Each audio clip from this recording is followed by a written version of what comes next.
There you go. Hi. Perfect. Figured it out. We got it. So, Corey, how are you today? I'm doing well. How are you?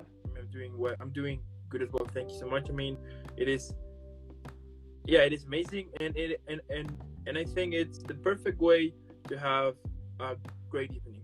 With a great epic guest as you. Oh, you're so sweet. Thank you. Thank you for having me.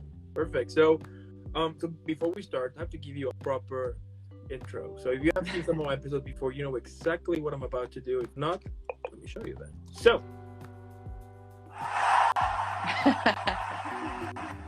Thank you.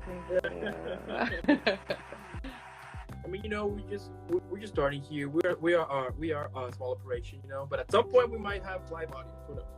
I love it. Perfect. So starting with the whole interview now, tell me how your acting career started. It's funny. I feel like I've just always been doing it since I was a kid. I did like school plays, all of that. Then I went to college for acting. I went to school in Chicago, and then I moved out to LA about like 9 years ago now. Wow. So, yeah, crazy. super crazy. And Time tell me, like, does not feel real. Yeah. And like, what were some of the challenges that you had when you were starting with your acting career? I mean, because we all have them, right? Whenever we are starting with this new project, either a small business or a music career or acting career as well, that we just don't know what the hell we're doing, So, like, what were some of the challenges that you had, but at the same time you basically overcome them and continuing? I mean, I feel like it's a kind of a learning thing even to this day now, like exactly like what you said, like not really knowing what the hell you're doing. Yeah. I feel like when you go to like theater school and stuff, you get taught how to act, but you don't really understand the career part of it. So that was a learning curve for sure, was figuring out, how do you get auditions? How do you get an agent? Like all of that kind of stuff. Yeah. Totally. And what motivated you at first to continue building your career? I mean, I've never wanted to do anything else. Like, as cheesy kind of as that sounds, it's like I've always been like, okay, I've a one-track mind of like, I'm either going to be an actor, a creator, something in the arts, or I'm just going to keep trying for the rest of my life. It's like the thing that I love to do the most. So I love it. Yeah, and it's so cool, right? Whenever like something that you do clicks, and it instantly clicks in your head, and then you just can't stop thinking about it. And it's so amazing that whenever you get involved into the thing that you love the most, it doesn't matter.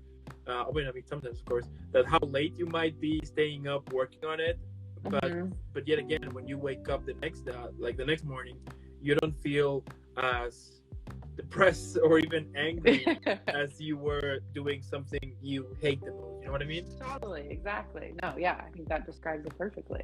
There you go. So in 2007, you were in Tumble Fever. Tell me, was that one of your first projects? It was. It's so funny when you sent that. I was like, wow, it's such a flash from the past. That was the first. Well, not the first. I guess like one of the first on film things I'd ever done with actually my now husband Jack. It was a student film. He's a director as well, and he just needed an actor, and I had only ever done theater at that point, so it was my first on camera thing that I'd ever done. It's a little cringy to watch now. I'm like, oh, but it's a nice time capsule, and that was like the first thing that I was like, oh wow, maybe pursuing film acting is what I really want to do. Yeah, totally. But it's so amazing. I mean, those first projects, I mean, to be honest, I love watching them because some of them are hilarious, some of them are really good, and some of them at some point I would be asking myself, what the hell am I watching? But I mean, I would we say have there's to start little somewhere. bits of all of that in Tumble Fever. Yeah, I mean, it's a roller coaster of emotions, and then when you realize you just finished it and you're like, what just happened? Totally, absolutely. So they're amazing. I mean, at the end of the day, we all have to start somewhere, so absolutely. So cool. So then you were in Chastity Bites, Jobless the Series, Beverly Hills Server, Senior Slasher, Knock on Wood, Drunk Breakup, Bella and the Bulldogs, Jane the Virgin, and American Crime. I mean, the list goes on and on. I mean, it would take me hours to like say all of the titles here. But tell me, like, what are some of the things that you usually do in order to prepare the character. I mean, I understand, of course, that depend the role and everything, but like, what is the number one thing you always do to kind of start to prepare, like to set you up and to start building this character? Well, I think for TV and film specifically, it's really important to know the genre that you're going in for, and like the tone of the show and stuff like that. The show Bella and the Bulldogs you mentioned, that was my first like legit TV gig I booked. That was a show on Nickelodeon a couple of years ago that had a couple seasons, and that was originally like a one-line role that I went and auditioned for. Didn't do a ton of prep because it was like a line, but I like went in and, I guess was like funny and fun and like had a good time on set, that they actually wrote me into like 4 more episodes of that show. Okay. And so that was like an amazing learning experience for me because it was multicam. I'd never been on camera with that much of like, when you go from doing like little indie things or student films to like a full real television show, especially a multicam, there's so many people on set.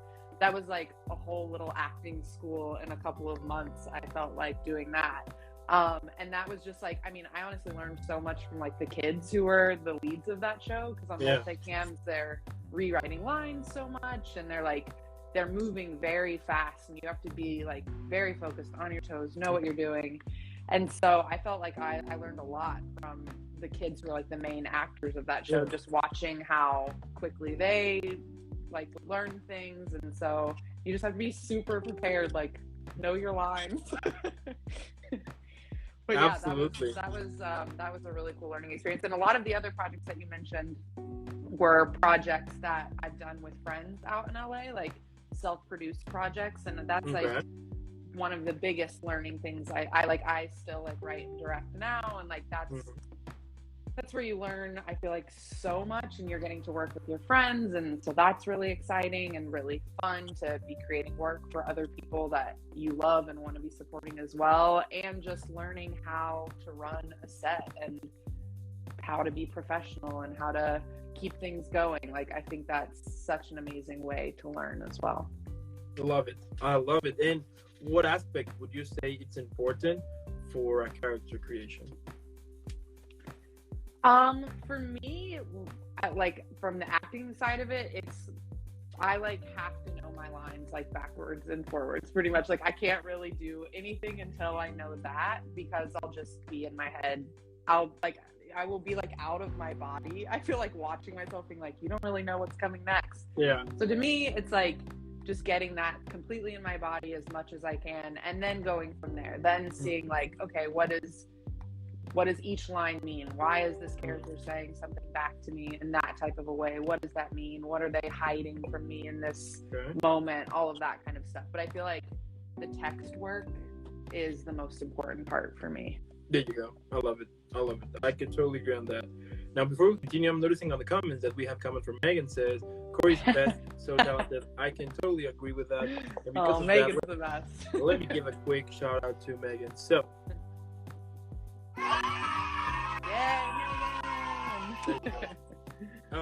but yeah, I can totally agree with what you said. It is, I mean, at the end of the day, we all like the audience. What we want, it's a character that we can relate somehow. The character that actually feels real. A character that you could say that, okay, I can totally see that character walking on the street and talking with the character as well. So yeah, I can agree on that.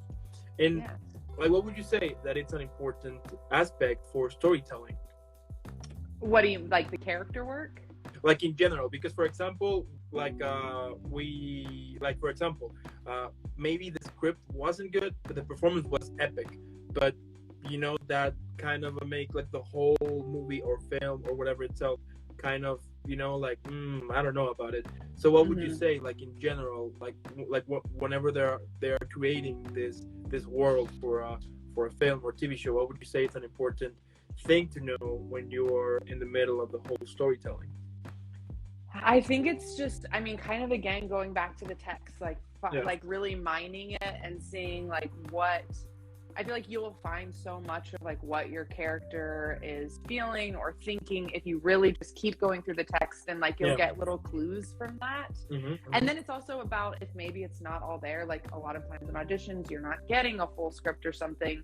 It's finding the world that you're wanting to build through there, and like the story that you're wanting to tell. Like I feel like every time I do a character, yes, you're becoming a different character for that scene or that movie, but I'm also bringing in myself. Like this character is going to be different if a different actor plays it. So it's like, how am I, Corey, relating this to my life? Or if I was in this situation, or, you know, inevitably I'm going to bring something of myself. Like I'm not a method actor who's going to go learn how to, I don't know, farm for 6 months or something like that. So it's more like, okay, how am I, Corey, going to do that? And so that's kind of how I approach each character. Okay. So then you were in Stand Against Evil and Body Goals. But tell me, like, what are some of the things that you usually do before going on set? I mean, do you have, like, let's say, like, a specific ritual or something like that? Or, like, what is the number one thing that you always do?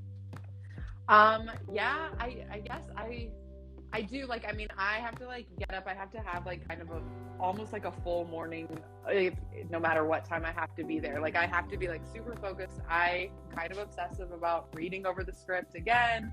And then, I mean, I just want to be in my body too. So I'll usually like stretch, or ideally try and get a workout in the morning so that I feel like totally ready to go right when I get there, because it's a lot of like sitting around and waiting when you're on set. And so I just like want to have the blood flowing so my brain is working, so I'm not just like rolling out being like, what's happening right now? But yeah, and I listen to a lot of music when I'm like on set and waiting. I try to stay as much in the world that I'm in as I can. Totally. So then in 2018 you were in American Horror Story. I mean, that's badass. That's like plus 2. But tell me about your experience in that show. It was awesome. I had been called in for that show. I had auditioned for that show several times. The casting director of the time is like been a big supporter of mine and had brought me in.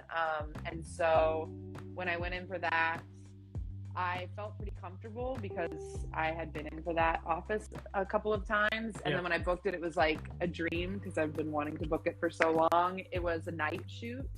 So I didn't get there till like 8 o'clock, and then we shot till like 3 or 4 in the morning at this like abandoned mall deep in the valley of Los Angeles. It was amazing. Like it was a very stylized shoot. We were in hell in the episode, and I was like a housewife prima donna type person. So I got to have like a big huge hair and be like very sassy and rude the whole time. I got to work with Emma Roberts, which was really exciting, and it was awesome. There were live maggots on set that day, so there was like a maggot handler, which is a job. You know, you're looking for a new job, that's a job. So. There you go. Yeah. You know, like the other day I found this, that it's actually a job that they would pay you to try the couches. Really? Yeah. An amazing side hustle. They will like literally pay you for you to sit on a couch and try it, to be like, it's kind of comfortable. Yeah, I don't like this. I'm into that. Yeah, I mean, there are so many things these days that we feel like, you're like, what? You know? Totally. Amazing. So then you were in How to Get Away with Murder, Foursome, Campfire, Guys Night. I think you'd be great. But like, tell me, like in general, like what are some of the highlight moments that you can remember from your career at the moment? How to Get Away with Murder was a huge highlight because I got to do a scene with Viola Davis, who's like one of my acting idols. I always make a vision board at the beginning of the year of like my goals, and I had put a picture of her on my vision board. So I like showed her a picture of that, and she was very sweet and cool. And I was on set for 3 days for that, and it was like all a courtroom scene, and I felt like I had like front row seats to like a Broadway show, just getting to watch Viola Davis, who was obviously one of the best actors ever, and also to watch somebody who is like the number one, the star of a show, and how she moved around on that set and just treated people with such respect, and that was a huge highlight. And then the other highlight you mentioned, I think you'd be great. That is actually the title of that changed to Boss Babes. And that's the short film that I co-wrote and directed with my partner, Ryan Lagod, that I co-star in. And we just have finished up the festival run of that this year. And that is, I'm very, very proud of that. And we're working on turning that into a feature right now. Love it. Yeah. That's amazing. And like, tell me, like, what motivates you? I mean, we all have those days, right? In which we just don't feel good about what we do. You know, we will ask ourselves, like, what the hell are we doing? I mean, am I really doing something? Am I really wasting my time? Should I get like a stable job, or you know, like something like that? Like, what gets you out of this crazy toxic bubble that we sometimes are in, and just to be like, you know what, F it, I'm just gonna continue doing my thing. I love it, and it's my passion. So I feel like it kind of goes back to what I said at the beginning. There's really nothing else I could think of doing. Like, it's my favorite thing to do. And even in days like when I like hate it, I never hate the acting or the art of it. Sometimes I hate the career, like the business side of it. I didn't have enough auditions, or I felt weird about that. But I think surrounding yourself with a really amazing community is extremely important. Like my actor friends that I have out here, my writer, director friends. So like one of them, Courtney James Clark, she's on here right now, I can see. Like having somebody you can call up who knows like what you're going through, what it's like, and to just like remind you of what you're doing. I'm also always in class. Like I really am a proponent of that. I'm always in acting class. And so that's like a place that like every week I get to go do the thing that I want to do. I get to go act and really dig deep into a scene and remember like how much I love it. And then it just fuels me up. And like, honestly, I knock on wood, I like don't really have time where I'm like, I just want to quit it all, because like I don't know what else to do. Like I like this too much. So amazing. And if you could describe your career at the moment on a movie, TV show, a play, or even a book, why not? What would be the title of it? What would be the title of it? She Ain't Gonna Stop. Okay. And what would it be? Movie, TV show? I think it would be a TV show right now. You're gonna just see, Yeah, I love it. Yeah, okay. And if you could describe your career again, but this time on a drink, which one would you pick? Tequila, straight up. Strong? You know, it's strong. It's always down for a good time. It gets you the energy up. That's what I would say. I love it. Yeah. And at the end of the day, you want another one until you just can't see anymore. There you go. Exactly. Love it. And my last question here, Corey, is what can we expect from you in the future? I mean, I hope you're going to be seeing me on your screens. Like I said, my short film is actually, it just finished its festival run, so it's going to be coming online within like the next week or two. So check out my Instagram for that, Boss Babes Film. That's the Instagram handle for it too. And then just auditioning. I'm writing the feature right now for that movie, and my writing partner Ryan Lagod, like I mentioned, we have another short film that we finished recently, and so we're going to be putting that into festivals and just auditioning, just trucking away at it. Love it. I mean, Corey, what can I say? I mean, your career is speechless. I mean, it's amazing. You're so sweet. It's so cool. Like how many awesome gigs and how many project you have been involved to. I mean, while I was doing this project, I was like, I mean, this page never ends, you know? I mean, it's just a lot here, and I'm super sure that at some point we're gonna have even like, we're talking about 5 or 6 pages more of all of the performance you have, because you are killing it, but at the same time you're being honest with it, you know? And I do think that whenever you're honest with your craft, everything just comes by itself, you know? And also I think it is so inspiring, the fact that you are showing everybody that dreams can come true, you know. And you can actually get results by doing your own thing. But of course, there's like a lot of hard work that we don't want to see sometimes, you know. We're like, no, you know what I mean? But it's so amazing, Corey, and I'm super sure that at some point we're gonna see you everywhere. I mean, we're talking about commercials, films, movies, Thank everywhere. you. You're so sweet. Thank you. Keep killing it. Keep do what you do, and also I want to thank those who are watching this right now. Thank you so much. Also, if you're watching this right now, again, thank you so much. If you're watching this later on YouTube or listening in it on Spotify or Apple Music, make sure that you're following Corey in all of our social media. Normally, what I would say is for you to put pause, then leave a like, subscribe, helps me a lot, and then hydrate, possibly drink a tequila shot, why not? And then go follow Corey, leave a million likes. I mean, let's make sure that everybody knows about Corey and then come back. And again, Corey, thank you so much. Before I send you off, I need to send you off properly in a big way. So, yeah, you know where it's gonna happen. So, give me 1 second. Oh yeah, here we go. There you go. Yeah. So, there you go. Thank you. Thank you so much for having me. This was so fun. Keep killing it, keep being awesome, and I'll see you in the next one. Bye. Thank you so much. Bye.